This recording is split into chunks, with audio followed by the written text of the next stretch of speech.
Hello you guys, welcome to my channel. If you are new here, my name is Emily and I post a ton of bookish content on here. And if you are not new here, hello, welcome back, happy to have you.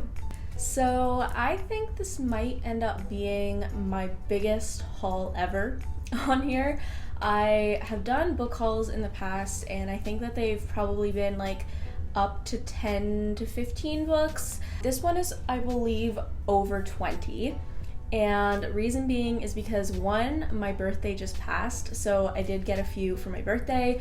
And two, being a employee at Indigo, occasionally they will have appreciation weekends where we get a little bit more of a discount. So most of us tend to go ham during that time, and that is exactly what I did. So I'm gonna go by category or genre for this video, just so you guys can kind of sift through and see what you want based on genre instead of just having to wait and not know where the specific book is in this video. So that is the plan. I am a little bit overwhelmed with how many books are near me, but that's okay. I am gonna start off with probably the smallest section, which is nonfiction, and then we'll go into our classics because I only have one of each. So for nonfiction, as you guys know, I tend to read more so fiction, but I've been hearing a lot of great things about this book and I really just wanted to pick it up and see what the hype was about and also just like understand this woman's story and everything that she went through. So that is Know My Name by Chanel Miller. This book is basically talking about that Brock Turner case that happened a few years back, and the Jane Doe actually came forward, which is Chanel Miller.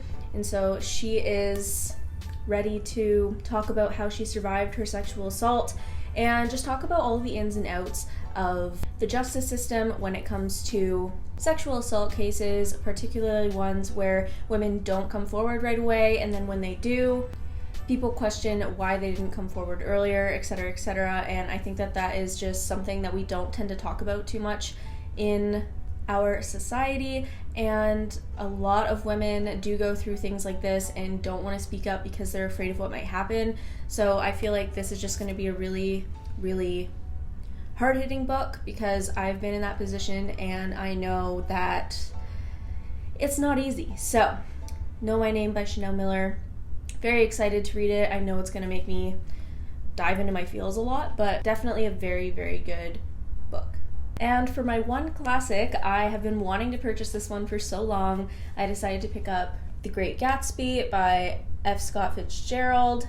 I don't know why, but I always thought this book was going to be much, much bigger, and I'm not mad about it. I am so excited to read this. I picked up this cover just because I loved the green. I thought it was simplistic, made it look like a classic as opposed to some of the other covers I've seen. And yeah, overall, very excited. I've actually never seen the movie either, so I plan on reading this and then watching the movie with, I think it's Leonardo DiCaprio. So it's probably going to be a great movie.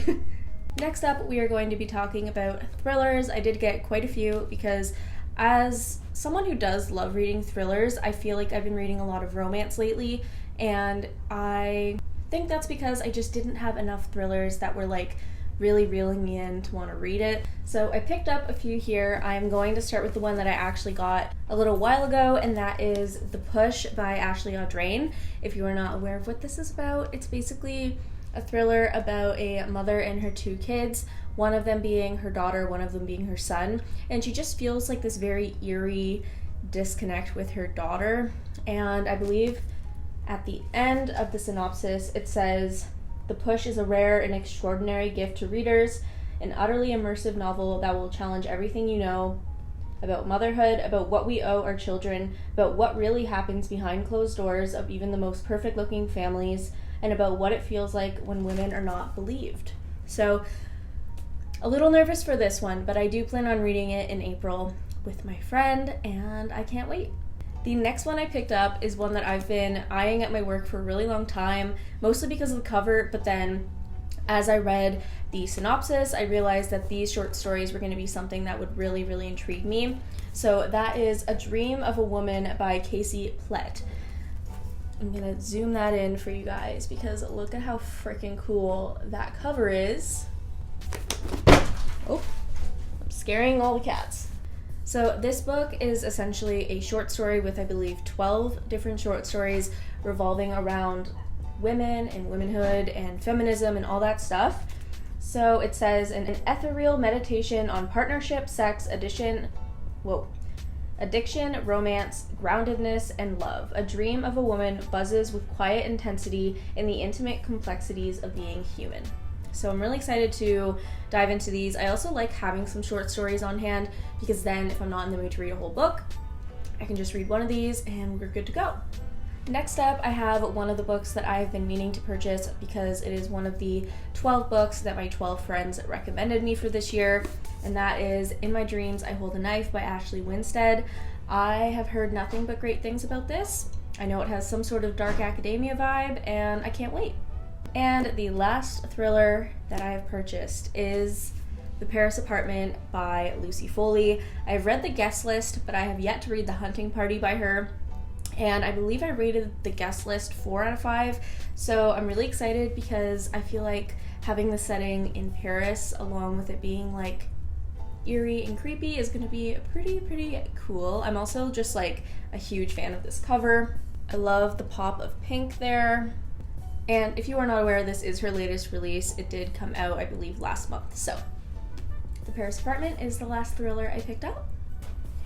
Okay, next up we are going to talk about all of my general fiction that I picked up.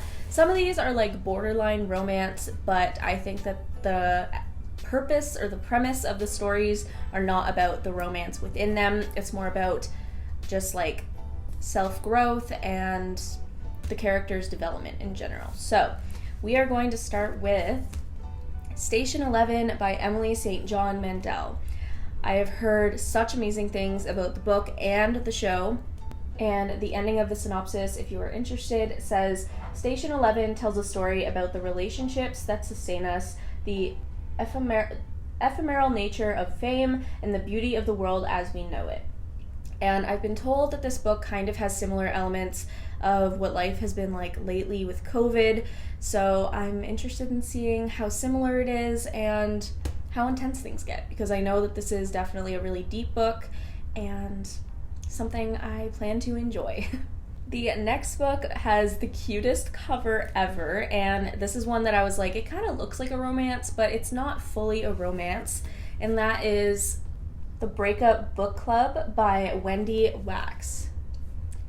I have not seen very many people talking about this, but I honestly think it sounds so good. So it basically is a book club with 4 different women who are very different from one another, and they kind of just discuss their lives and go through it while also enjoying reading together, and I just thought that was so cute.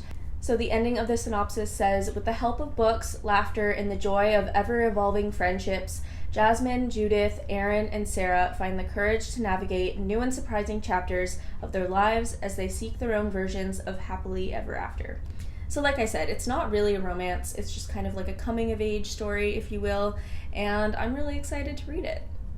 Next up has been highly anticipated on my TBR, something I've been wanting to pick up for probably over a year now, and that is finally, Daisy Jones and the Six. If you know, you know. It's basically written as like an interview of this rock band called Daisy Jones and the Six, and it talks about Daisy Jones as well as the other 6 band members and their life and what they go through. I've heard this is becoming a series or something like that as well, so I cannot wait, and it is also one of Reese's book club picks, which means it must be pretty darn good. Next up is one that actually just recently came on my radar, and that is Serena Singh Flips the Script. And I think that the cover is absolutely adorable, and it is by Sonia Lally. I don't want to mispronounce it, but this book is essentially, once again, another coming-of-age story. And the ending of the synopsis basically says, as Serena reconnects with her family and friends, including her ex-boyfriend, she learns letting people in can make her happier than standing all on her own.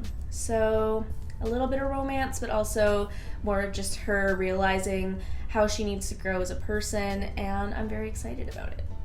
And the last normal fiction book, which kind of has elements of romance in it as well, I'm sure is Conversations with Friends by Sally Rooney. This is also becoming a Hulu original series, just like Normal People was, and this one here is about two friends who end up meeting this like married couple, and they have this very strange foursome relationship. And the end of the synopsis also says, written with gem-like precision and marked by a sly sense of humor, Conversations with Friends is wonderfully alive to the pleasures and dangers of youth and the messy edges of female friendship. So I am pretty stoked to read this. I have yet to read Normal People, and I think that both of these books would be great book club reads. So that has some potential in the future for the Lost in the Plot book club. If you are not aware, I run a book club. It's on Discord, and all of the information will be down in the description if you are interested in joining.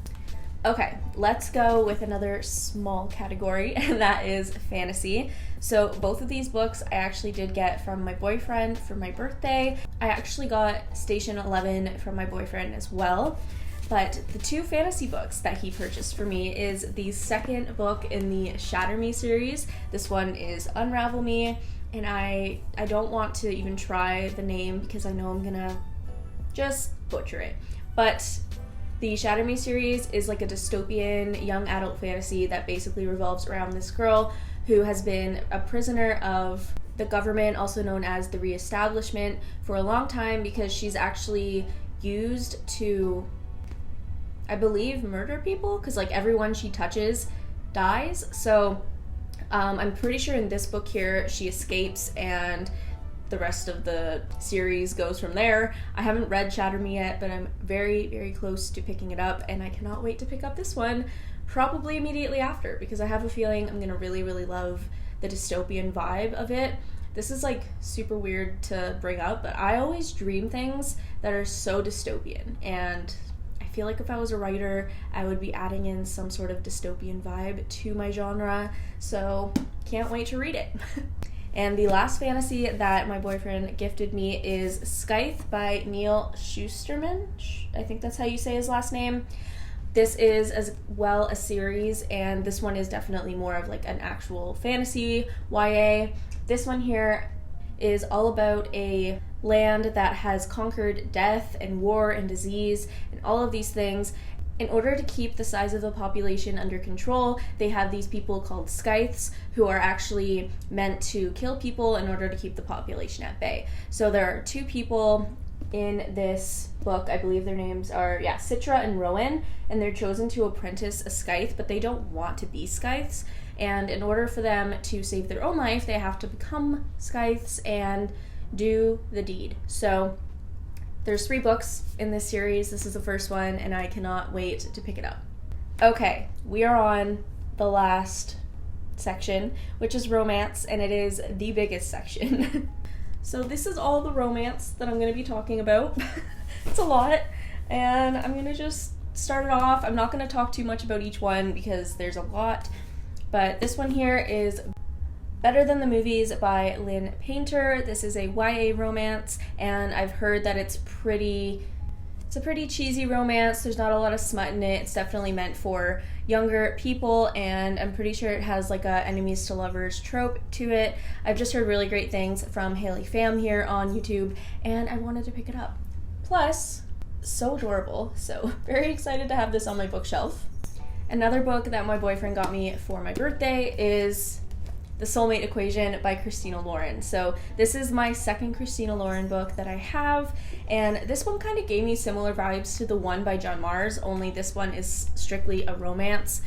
And I believe there are 2 friends at like a coffee shop, and every single day they run into the same really grumpy guy who comes in for coffee, and then she ends up doing this like DNA dating test, and it turns out he is her soulmate apparently. So from there, I don't know what goes on, but I'm very excited to read it. Next, I have a newer release, and this was on one of my highest anticipated romances. I don't know why, but there's just something about it. It's called By Any Other Name by Lauren Kate. There is a better look at the cover. And this book is basically about a successful romance editor, and her life is going pretty well. She's engaged, she's doing great at her job, but she is up for promotion, and the only way she's going to be able to get it is to ensure that this romance writer named Noah Calloway is able to write his next romance book and, you know, make sure it's a good one. And so I think they fall in love. Don't know how, don't know what is going to go on in this book, but I'm always a sucker for books that have to do with books or writing or the industry in general. So this one should be a good one, and it's also not very long. So that's always nice to have in case I'm not in the mood to read like a 600-page book. The next book is a part of a 3-part series, and it is Get a Life, Chloe Brown. I don't think I need to really explain this book, but it's basically a series about 3 different sisters.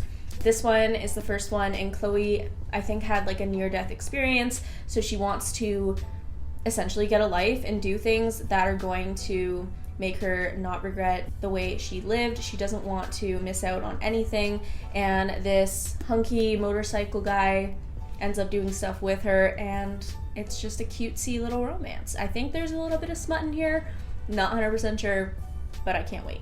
The next book, I have been wanting to read her trilogy for a really, really long time, but this book, I saw it at my work and I just had to pick it up because it gives me such Ravenhood vibes. And if you know, that is like my all-time favorite series. So this is Say You Still Love Me by K.A. Tucker. If you're unaware, she is the one who wrote the Simple Wild series. And this book is about a girl who works at her dad's company, similar to the Ravenhood, and he ends up hiring one of her ex-boyfriends from like years and years ago as like a guard, I think, a bodyguard or something like that. And he acts like he doesn't know her, so she tries to do the same, and there's like sexual tension and all this stuff. And I'm assuming they kind of like rekindle what they had. I don't know what the drama's gonna be, but I'm sure it's gonna be good. So yeah, I've heard that K.A. Tucker's writing is really, really great, and I'm excited to see if that is in fact true. The next romance, which I guess I should have put this one in like a general fiction, because for the most part, well, first of all, it's One Italian Summer by Rebecca Shirley, and if you are aware, for the most part, they do advertise her books as romance. However, it's more of like a coming-of-age story, like I said once again. So this is about a mom and daughter who decide to go on a trip to Italy for a few weeks in the summer, and her mom suddenly passes away just like out of nowhere, and so she decides to still go on the trip. When she goes, she actually meets a girl who is her mom at the age of when she met her dad in Italy like years ago, and I think she's just trying to help her mom find her way, try to like convince her that this is your daughter, and all those things that are just like going to help both of the women grow and really see the world in a different light. So I'm excited. I have a feeling this is going to be such a cute story, and it might make me cry. I don't know. But we did read In 5 Years for the first book club meeting of Lost in the Plot, and it was such a good book. I think I rated it a 4 out of 5.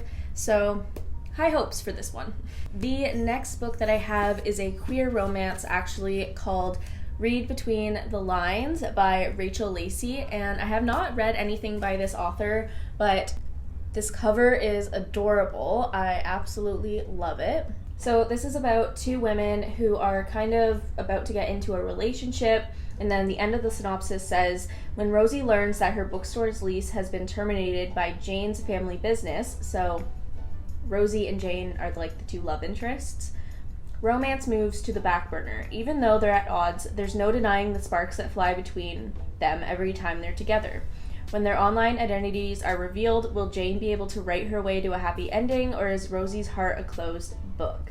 So I guess they're like pen pals online, and they don't really know each other's identities, but when they find out, there's just like a lot of drama because the one girl's family is trying to close the other girl's bookstore, and yeah, tension, I don't know.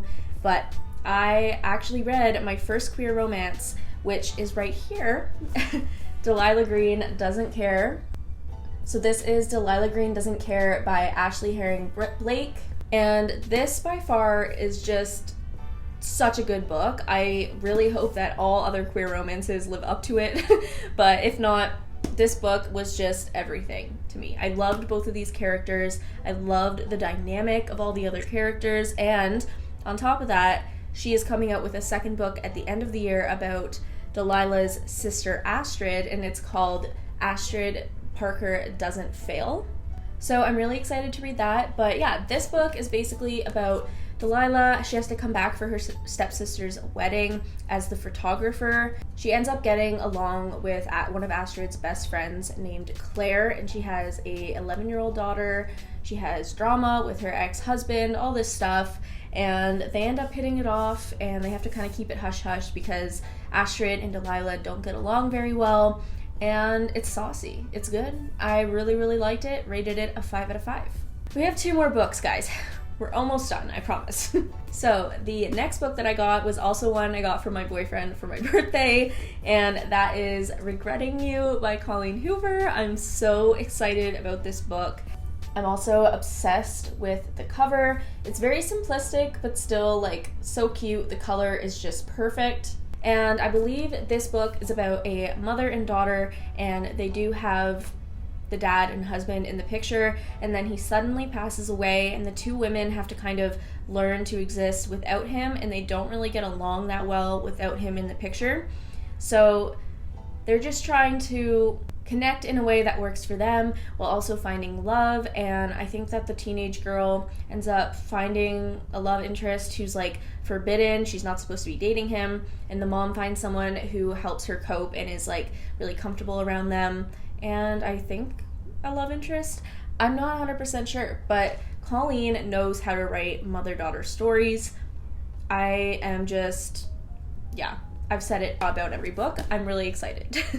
And the final book I have to talk to you guys about is actually Lost in the Plot's April book choice, and that is Love in Other Words by Christina Lauren. So this book was also one of my 12 books recommended by 12 friends, and it was recommended by Sarah Caroli on YouTube, if you are not aware. Her and I had a little conversation, and she told me I had to read this. So it is a childhood friends to lovers book. The end of the synopsis says, although their memories are obscured by the agony of what happened that night so many years ago, Elliot will come to understand the truth behind Macy's decade-long silence and will have to overcome the past and himself to revive her faith in the possibility of an all-consuming love. So I'm really excited to read this one as well. I love the cover, and that was the last book. I'm going to count all the books so you guys know exactly how many there were. In this haul, we had 23 books, which is definitely my biggest haul yet, and I really hope you guys enjoyed it. I hope I introduced you guys to a few new books that you might want to pick up, along with books that maybe you've heard of and you're ready to pick up too. I am officially on a book buying ban because this is absurd. So that is it for this video, guys. Thank you so much for watching. If you want to see more videos from me and get to know this lovely girl right here, be sure to like this video and subscribe down below if you are interested, and I love you guys so much. Thank you for watching. Thank you for loving all of my bookish content. It means the world to me. Be sure to check all of my links in the description if you want to get to know me on different social platforms. I would love that. I would love to be friends with you. And until then, I will see you next time. Bye, guys.